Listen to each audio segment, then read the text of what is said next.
Udah, ini ada pertanyaan dulu. Bagaimana Kiai menyikapi berita pemalsuan nasab habaib yang dipelopori Kiai Imaduddin? Yaitu salah satu pendapat ya. Salah satu pendapat, maka tugas kita adalah kalau masih berupa pendapat yang masih belum tingkat qat'i, masih berupa dhonni, maka ada kaidah fikih yang menyatakan al-asluh baqa'u ma kana ala ma kana. Selagi sifatnya masih dhonni, maka mengikuti yang sudah ada, yang asal. Berarti bahwa para habaib itu adalah dzurriyyah dari Rasulullah. Begitu.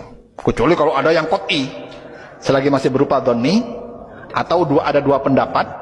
Satunya kata Kiai Imad itu menyatakan seperti itu, putus nasabnya. Satunya lagi ada kitab yang lain menyatakan sambung nasabnya. Berarti masih ada keraguan begitu, maka al-asluh baqa'u ma kana ala ma kana.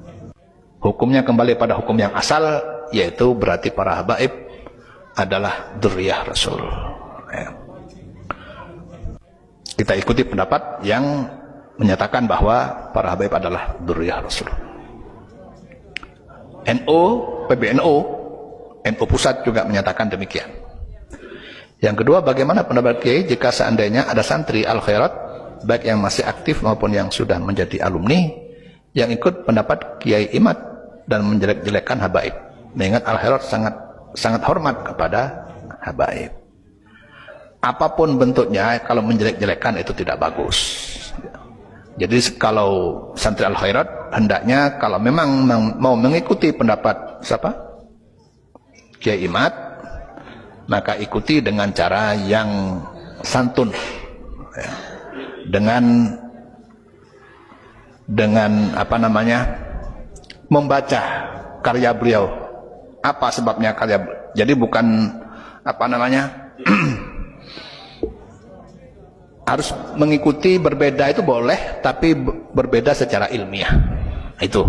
Jadi prinsip di Al-Khairat, berbeda, memiliki perbedaan pendapat atas dua pendapat yang sama-sama ilmiahnya, itu tidak masalah. Tapi jangan sampai melepaskan diri dari kesopanan dan kesantunan kepada siapapun, apalagi kepada para habaib. Nah, itu prinsipnya. Almarhum sendiri Kiai Suhud itu sangat hormat kepada para habaib. Kita juga keturunannya, akan tetapi kita juga memuliakan habaib, tapi bukan berarti kemudian mengikuti semua perbuatan habaib. Tidak. Jadi memuliakan bukan berarti mengikuti, ya, beda. Yang perbuatan habaib yang baik-baik kita ikuti, yang tidak baik tidak kita ikuti. Kiai Suhud sendiri dulu beberapa kali memarahi sebab habaib ada yang datang ke sini dalam keadaan mabuk. Sama Kiai Suhud dimarahi, ditegur. Nah, jadi tapi ditegur dalam rangka bukan karena benci, tapi karena termasuk dalam rangka memuliakan itu. Termasuk ada Habib Ali Al-Habsyi, seorang Habib garis keras yang terlibat rencana pengeboman di Bali, tapi nggak berhasil karena bomnya meledak di dalam bis di Banyuwangi. Habib Ali Al-Habsyi ini pernah ditahan di Malang, penjara Malang Lowawaru. Pernah datang ke sini Habib Ali itu, Al-Habsyi, orangnya buta. Berpidato di tempat tamu di sini, meminta speaker, meminta mic, dikasih sama Abah. Santri-santri semua dipanggil untuk mendengarkan ceramahnya. Ternyata ceramah beliau mengajak memberontak kepada negara. Nah, memberontak kepada negara itu bertentangan dengan sikap Kiai Suhud yang Ahlus Sunnah wal Jamaah. Ahlus Sunnah wal Jamaah prinsipnya apa? Taat kepada ulil amri. Maka apa langkah Kiai Suhud? Mic-nya langsung dimatikan pada saat itu. Speakernya dimatikan. Nah, jadi hormat kepada habaib bukan berarti kemudian kita mengikuti semua perbuatan habaib. Enggak. Tapi juga memilih Tapi memilihnya itu tetap dalam rangka bukan berarti menghina atau merendahkan, ya. Jadi ada memuliakan sebagai dzurriyyah, tapi dalam segi amaliyah itu tetap kita berpegangan kepada Al-Quran dan Sunnah dan madzhabul arba'ah, bukan kepada habaib, gitu ya. Harap dibedakan ini. Jadi kita memuliakan habaib sebagai dzurriyyah Rasul, tapi bukan berarti kita mengikuti semua perilakunya, tidak.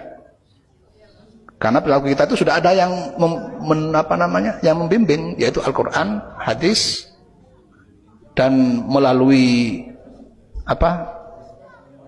bimbingan para ulama Ahlus Sunnah wal Jamaah, Imam Madzhab 4 dan Imam Akidah Asy'ariyah dan Maturidiyah. Itu. Jadi itu dua hal yang berbeda. Namun memang ada sebagian habaib ini yang perilakunya kurang baik, itu kemudian membuat sebagian orang menjadi emosi. Nah ini bagi santri-santri al khairat itu harus menjaga emosi itu. Jangan sampai kita bersikap di luar adab santri. Berbeda pun kita tetap menjaga adab. Sebagaimana Imam Syafi'i berbeda dengan gurunya sendiri, Imam Malik, dalam masalah anjing contohnya. Berbeda, tapi tanpa Imam Syafi'i kemudian menghina Imam Malik, enggak. Ya berbeda aja. Menurut saya anjing itu najis, udah gitu aja. Enggak ditambah dengan guru saya itu salah, itu enggak. Itu kan namanya sudah menyakiti kalau begitu. Berbeda aja. Imam Syafi'i itu punya murid namanya Imam Ahmad bin Hanbal, pendiri madhab Hambali. Ahmad bin Hanbal berbeda dengan Imam Syafi'i, tapi juga tidak ada saling menghina. Nah, gitu. Jadi berbeda itu boleh, asalkan ilmiah. Tetapi tidak harus menghina yang berbeda dengan kita. Itu prinsipnya, ya. Asalkan ilmiah. Ilmiah itu artinya apa? Ada rujukan kitabnya. Jadi yang katakanlah seperti contohnya Imam Malik.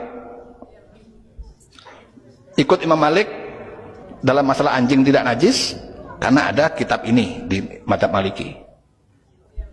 Yang satunya ikut mazhab Syafi'i dengan mengikuti kitab-kitab mazhab Syafi'i, itu namanya ilmiah. Nah, kalau sudah ilmiah nggak perlu ditambah dengan kata-kata yang menghina kepada yang berbeda. Itu namanya adab. Ya. Itu dulu. Wallahu a'lam.